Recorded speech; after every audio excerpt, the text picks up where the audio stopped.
Road ప్రమాదంలో గాయపడిన Nandyal incentive care private ఆసుపత్రిలో చికిత్స పొందుతున్న నంద్యాల తెలుగుదేశం అభ్యర్థి ఎన్ఎండి ఫరూక్ ను ఆళ్లగడ్డ కూటమి అభ్యర్థి భూమా అఖిలప్రియ, నంద్యాల మాజీ ఎమ్మెల్యే భూమా బ్రహ్మానందరెడ్డి, కర్నూలు తెదేపా సీనియర్ నేత సోమిరెడ్డి వెంకటేశ్వర్లు పరామర్శించారు. ఫరూక్ త్వరగా కోలుకోవాలని, అనంతరం రాబోయే ఎన్నికల్లో విజయం సాధించాలని వారు ఆకాంక్షించారు.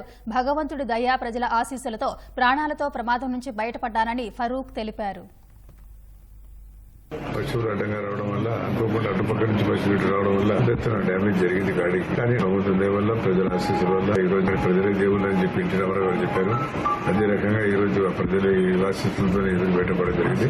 మన నంద్యాలు ఎన్ని ఉన్నాయి ఏమున్నా మనం అందరం కలిసికట్టుగా ఉన్నాము అనే నిదర్శనం ఈరోజు అందరూ కూడా నన్ను కలుసుకోవడానికి అవకాశం కలిగించినందుకు భగవంతుని కూడా ధన్యవాదాలు తెలియస్తాము. హైవేలో వెళ్తున్నప్పుడు సడన్ గా అటు ఇటు బండి కన్ఫ్యూజన్ లో తిప్పినా కూడా చాలా పెద్ద ప్రమాదమే జరిగేది. కానీ లక్కీగా ఫరూక్ గారికి ఎటువంటి పెద్ద దెబ్బలు తగలకపోవడం అనేది చాలా అదృష్టమైన విషయము.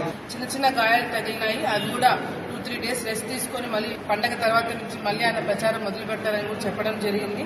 ఎటువంటి ఇంకా ఆఫ్టర్ ఎఫెక్ట్స్ ఏం జరగకుండా, ఎటువంటి మళ్ళీ ప్రాబ్లమ్స్ రాకుండా ఆయన ఆరోగ్యంతో ఉండాలని మేమందరం కూడా దేవుని ప్రార్థిస్తున్నాం.